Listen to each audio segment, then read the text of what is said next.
All right, Shalom. First, I want to give all praises, honor, and glory to Yahweh, Hashem Yahweh Shai, Hashem Rachak Kodash. Double honors to the apostles of Great Millstone, and peace and blessings to the elect. Today, I'm going to be dealing with the topic of Cyrus the Great, all right, or Cyrus the Second of Persia. Okay, and as the scriptures refer to him as the Anointed, all right, of the Lord. Okay, first off, number one, Cyrus was not an Israelite.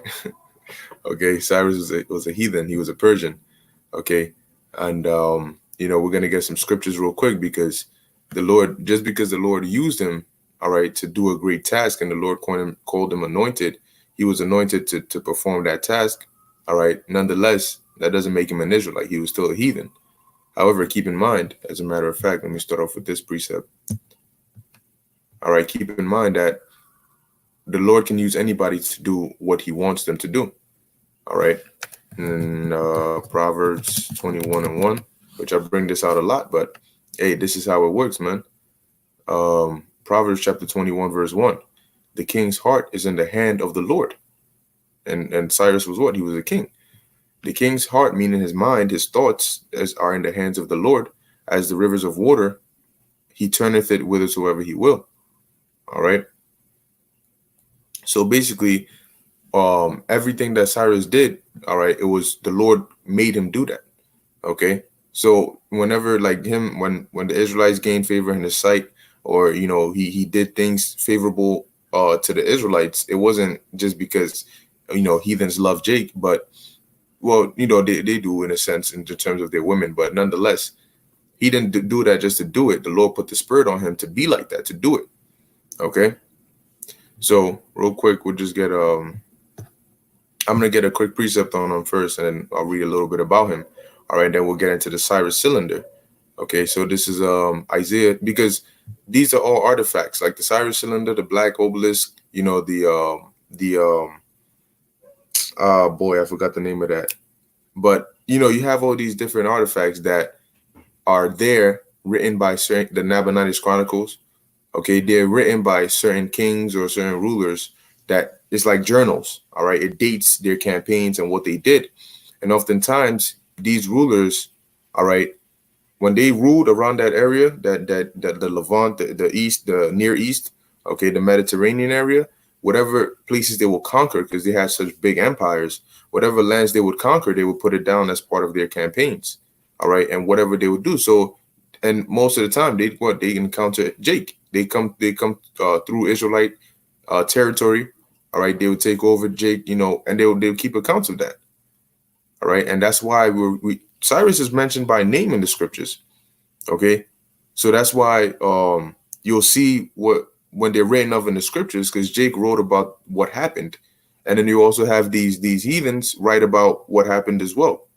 Now, of course, we go what the scriptures say because it's more accurate. Because there's times when the heathens obviously they're not going to document their losses, Like who was it? Sennacherib, when the Lord sent an angel to slay about 185,000 of his soldiers, when he tried to take over Jerusalem, I believe it was Jerusalem.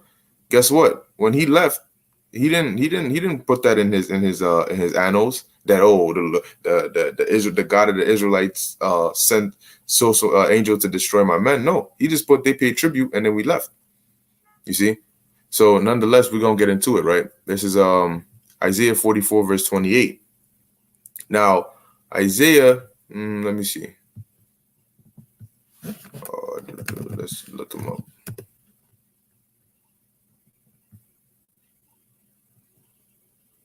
Uzziah. Right. Let me slack here. Give me 1 second.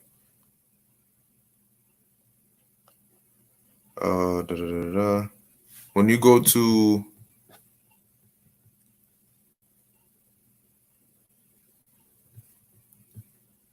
let me pull it up real quick. Isaiah chapter 1, verse 1.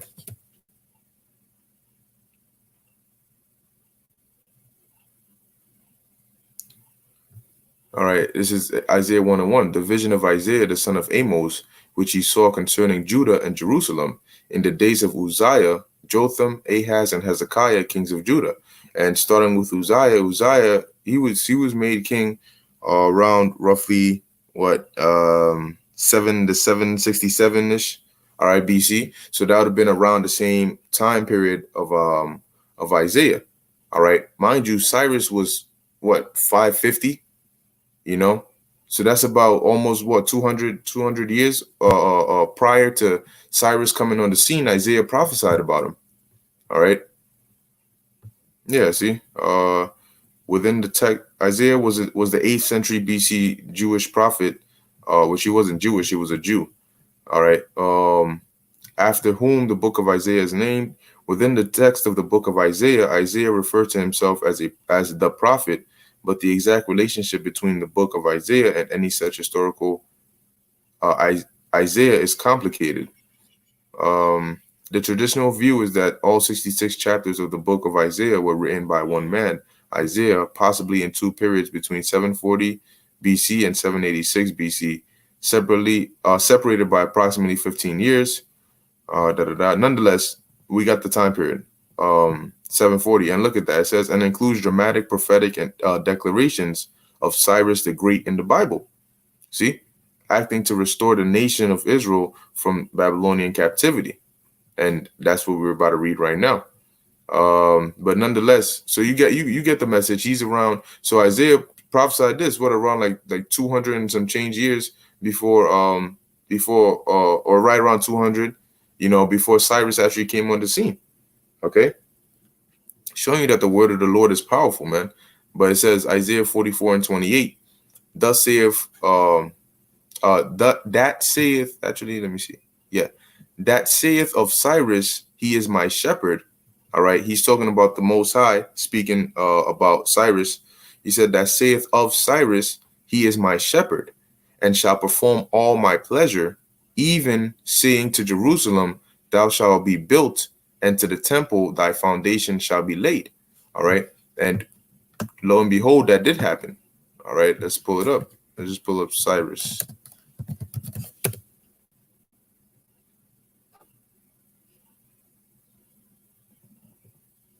Yep, we could get it here. Second Chronicle 36 and the last two chapters are the same as Ezra, the first two chapters. All right, or the first two verses, I should say. Second Chronicles 36, which is the last chapter, the last two verses of that are the beginning two verses of the book of Ezra. So if you read it, the timeline continues from Second Chronicles through Ezra to Nehemiah. It's a straight timeline. Right, so let's read this real quick. Second Chronicles 36 and 22. Now in the first year of Cyrus, king of Persia, that the word of the Lord spoken by the mouth of Jeremiah might be accomplished, which Isaiah also spoke about him too. Yahweh stirred up the spirit of Cyrus, king of Persia, that he made a proclamation throughout all his kingdom, and put it also in writing, saying, thus saith Cyrus, king of Persia, all the kingdoms of the earth have the Lord Yahweh, God of heaven, given me, and he hath charged me to build him an house in Jerusalem, which is in Judah. Who is there among you of all his people? The Lord his God be with him, and let him go up. See? So as we read here, Isaiah said of Cyrus, that saith of Cyrus, he is my shepherd, and he shall perform all my pleasure, even saying to Jerusalem, thou shalt be built, and to the temple thy foundation shall be laid. Because what happened during the Babylonian rule, the temple and the walls were broken down and destroyed. And that's why when you read in the book of Obadiah, it tells you how Esau he helped overthrow us in that.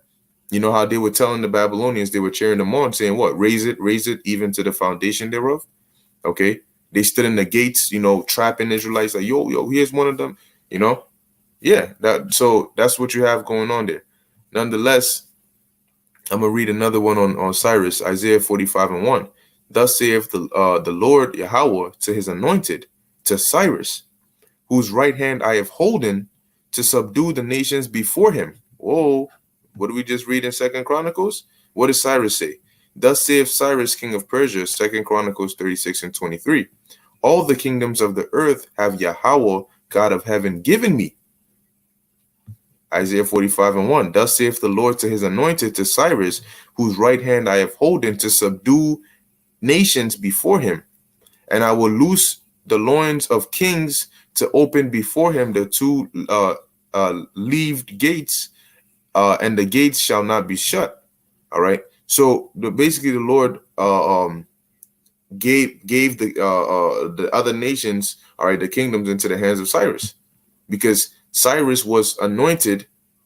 He wasn't the anointed as like Yahweh Shai Hamashiach was, all right, but he was an anointed to do this task the Lord had set him up to do. So really, before Cyrus came on the scene, the Lord had already prepared his path for him. Just like the Lord told Jeremiah that before, when you were in the womb, I knew thee, and ordained thee to be a prophet. Well, the Lord, before Cyrus was even on the scene, the Lord had ordained him to be that king, all right, to come up and give the decree for Israel to go back, so that the prophecy that Jeremiah had said about after 70 years, all right, that Israel would come back, okay, so it could be fulfilled. All right, so now let's read about Cyrus. It says here, because you'll see that the reason, the way Cyrus was brought up, there was so many chances and so many times that he could have been put to death, but for the purpose that he had to fulfill, the Lord had him delivered out of those situations. Okay, so we're gonna read about it real quick. It says Cyrus the Great. Cyrus II of Persia, from 600 to 530 BC. That was just given his life. Commonly known as Cyrus the Great. Yeah, because Cyrus the Great was also he is Cyrus II of Persia. His grandfather was Cyrus I. So don't get it twisted thinking there's just Cyrus. No, he was Cyrus II. Also called Cyrus the Elder by the Greeks, was the founder of the Achaemenid Empire, the first Persian Empire. Same thing, Achaemenid Empire, Persian Empire. Under his rule, the empire embraced all the previous civilized states of the ancient Near East, like we read in 2 Chronicles 36 and 22, and in Isaiah 45 and 1, how the Lord gave him basically rule over all these nations. It says, expanded vastly and eventually conquered most of Western Asia and much of Central Asia, from the Mediterranean Sea and Hellespont to the in the west to the Indus River in the east. So imagine that, from the Mediterranean Sea, all the things, because the Persian Empire grew to take Egypt and Lydia and all that area from the west, all right, moving and stretching all the way to the and even some Greek cities too, all right, and stretching all the way to where? The Indus Valley, which when you look it up, it says what is one of the longest rivers in Asia. Then I thought it would give me like a name place, but it's far in the east. All right, it says in the east, his regal titles in full were the Great King, the King of Persia, King of Anshan. Right now, Anshan was. Let me pull it up real quick, because his father, Cambyses I, was king of Anshan, and that was like prior to the Persians having an empire. Anshan, ancient Persia.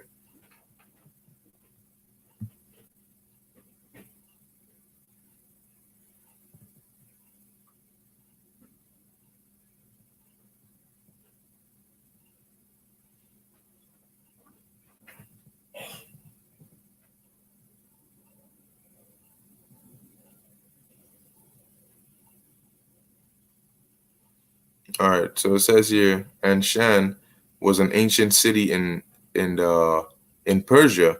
It was located in the Zagros Mountains in southwestern Iran, approximately 46 kilometers north of Shiraz and 46 kilometers west of Persepolis. So, Anshan is like, if you say somebody was king of Anshan, it's sort of like saying David was king of Jerusalem. Right? Jerusalem is a city, but then you have the whole nation of Israel. You see? So you could say he's king of Jerusalem, all right, and king of Israel, you know, or he was king of Jerusalem. Now, this is just an example. He was king of Jerusalem before he became king of Israel, where he had, dominion over not just Jerusalem, that city, but king of the whole land, sort of thing. So, where were we?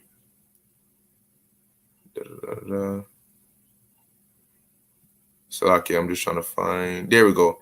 The great king of Persia, king of Anshan, king of Media, because he took down the Median Empire from his grandfather Astyages, king of Babylon, king of Sumer and Akkad, which these were all around the same area, neighboring areas, and king of the four corners of the world. The Nabonidus Chronicle notes the change of his title from simply king of Anshan, a city, to king of Persia. See? Assyriologist Francio Valat wrote that when Astyages marched against Cyrus, Cyrus is called king of Anshan.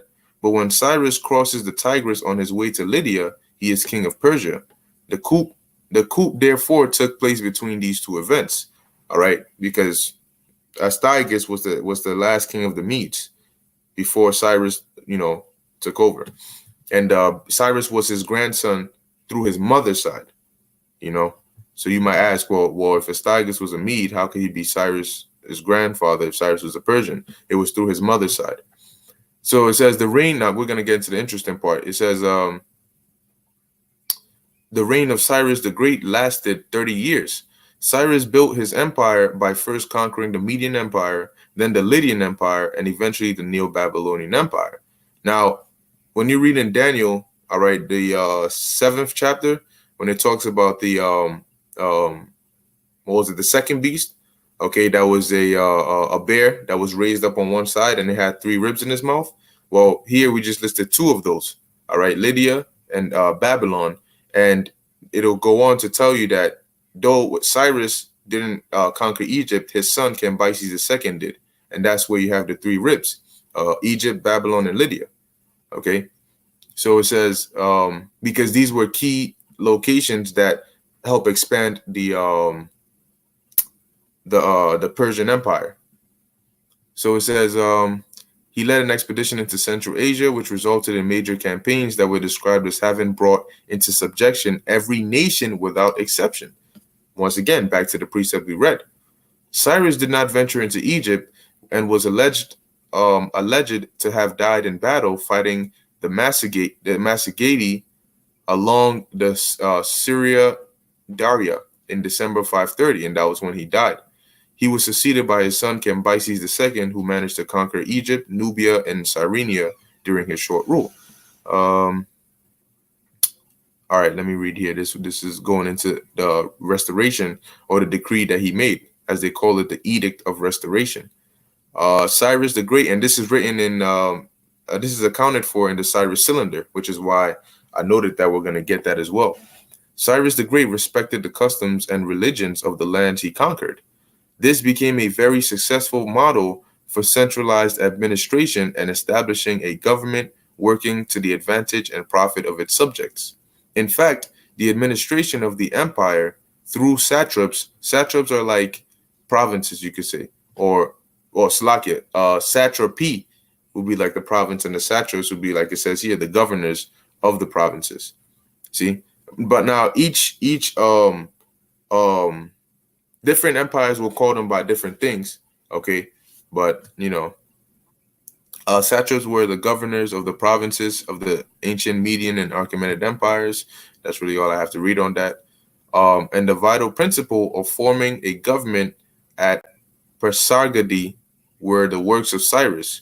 What is sometimes referred to as the Edict of Restoration, actually 2 edicts, described in the Bible as being made by Cyrus the Great, left a lasting legacy on the Jewish religion. According to Isaiah 45:1, which we just read of the Hebrew Bible, God anointed Cyrus for this task, even referring to him as Messiah, his anointed one. And he is the only non-Jewish figure in the Bible to be called so. Exactly, because he wasn't an Israelite. All right. Nonetheless, it was only because the Lord was going to use him to perform this task. All right. Now let's go into, because now let me show you why like what he went through. When you go to Cyrus's early life, it says Cyrus was born to Cambyses the first, king of Anshan. Now Cambyses the first, he was known to be, like a calm, peaceful kind of prince. Okay. And the reason he was the father of Cyrus was because Astyages, the king of the Medes, all right, which we're going to read about it, he had a dream. All right, he actually had two dreams concerning his grandson taking over his kingdom. After the first one, what he did was he sent, because he had a daughter. Astyages had a daughter named Mandane. He married her off to Cambyses, the king of Anshan, because Cambyses was known as what? A peaceful, calm prince, all right, or king. So he said, okay, well, if I can marry her off to somebody like that, then I can probably avert this vision that I saw. And that's and really, you could say Cyrus II took after his father, because he wasn't really known for being like a brutal tyrant kind of guy, but really that was the spirit the Lord put on him to fulfill the duty that he was set to do. So it says, Cyrus was born to Cambyses the first, king of Anshan, and Mandane, the daughter of Astyages, king of Media. So Cambyses the first was a Persian. Astyages was a Median. Astyages, just to clarify, Astyages being the grandfather of Cyrus, he had a daughter, right? That daughter that Astyages had, Mandane, she was also a Median, because her father Astyages was a Median. Astyages marries off his Median daughter Mandane to a Persian king, Cambyses the first. Those two have a son, and that son's name is Cyrus. So by nationality, he is a Persian, but he is also, you could say he's related to his grandfather, the Median, through his mother's side. All right. So it says, king of Media, during the period of 600 to 599 BC, by his own account, generally believed now to be accurate, Cyrus was preceded as king by his father Cambyses I, grandfather Cyrus I. Through his father's side, like I mentioned, Cyrus's grandfather was Cyrus I. Through his mother's side, his grandfather was Astyages. It says, and great grandfather, Cyrus married Cassandane, who was an Archimedean, and the daughter of Pharnaspes, who bore him two sons, Cambyses II and Bardia, along with three daughters, Ardissa, Artisone, and Roxane. I just want to go into the part about his life. All right. That should be here. It says, Herodotus gave a mythological account of Cyrus's early life. In his account, Astyages had two prophetic dreams. Now, this could be true, okay? But understand they wrote mythology because it's the same thing as like certain accounts in the book of Daniel. They'll say that certain of it was myths, or certain, like even the book of Tobit, they'll write that as myth because they want quote unquote something that sounds realistic to them, So we believe certain things in the scriptures to be true, but they might categorize those as myths. Just like this account here, more than likely is true, but they'll put it under mythology. So it says Herodotus gave a mythological account of Cyrus's early life.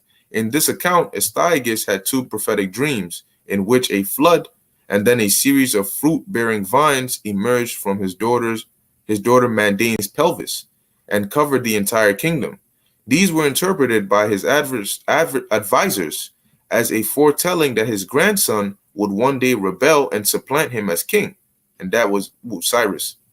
Astyages summoned Mandane, at the time pregnant with Cyrus, back to Ecbatana to have the child killed. So first he marries her off to the peaceful king Cambyses I, and then out of fear he says, "Nah, bring the child back and we'll have him killed because I don't want this dream to come true." It says Harpagus was the general of Astyages. Harpagus delegated to the task of Mithridates, or Harpagus delegated the task to Mithridates. So Harpagus, the general of Astyages, was given orders, kill that baby. Harpagus, afraid of spilling royal blood, instead gave the child to Mithridates, who was a shepherd, and said, "Yo, you take care of this." It says one of the shepherds of Astyages, that was Mithridates, who raised the child and passed off his stillborn son um, to Harpagus as the dead infant Cyrus. So Mithridates, who had a stillborn child, basically gave the stillborn to Harpagus and said, "Yo, take this. Tell him that that's Cyrus, and we'll keep the actual Cyrus, the baby, raise him up as our own." Cool. So they kept it all hush hush. Harpagus goes. He tells Astyages, "Yo, the job is done. Look, this is the baby. Blah blah blah." It's sort of like Hercules. There's a scene in Hercules where I think his name is Hades. I think it's Hercules' uncle. So sends those two little demons to go kill Hercules as a baby. They go, they quote unquote accomplish the task, but it doesn't really happen. And then they come back like, yeah, he's dead. Come to find out in the future that he's not. Similar situation with the Lion King. When the hyenas were sent to go kill Simba, they went there. They said, "Oh, he fell under. Yeah, he's good. He's good. Yeah, we killed him." Then later on, Simba comes back and he's not dead. So it says, he hands the stillborn Harpagus as the dead infant Cyrus. Cyrus lived in secrecy, but when he reached the age of 10, during a childhood game, he had the son of a nobleman beaten when he refused to obey Cyrus's commands.